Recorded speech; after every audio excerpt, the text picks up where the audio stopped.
મારું નામ વિપુલ દિલીપભાઈ મકવાણા છે. મારી દુકાન નવા બજારમાં વીકે મકવાણા એન્ડ કંપની દુકાન નંબર 61 આવેલી છે. ત્યાં હું વજન કાંટાનો વેપાર કરી રહ્યો છું. આજે સવારે જ્યારે હું 8 વાગે દુકાન ખોલવા આવ્યો ત્યારે મને જાણ થયું કે મારા દુકાનના તાળા તૂટેલા છે અને દુકાનમાં ચોરી થયેલ છે, જેની જાણ મેં સિટી પોલીસ મથકમાં કરેલ છે.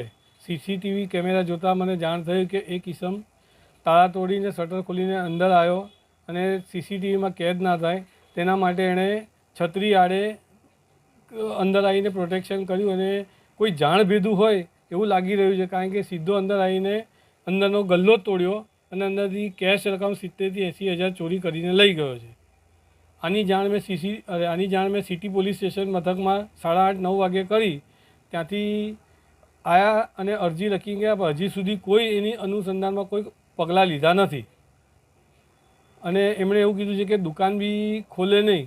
મારી દુકાન નવા બજારમાં એક બાજુ રોકડનાથ પોલીસ ચોકી છે અને બીજી બાજુ ચાંપાનેર પોલીસ ચોકી છે. બબ્બે પોલીસ ચોકીની વચ્ચે આવી છે, છતાં આટલી મોટી ચોરી થઈ છે.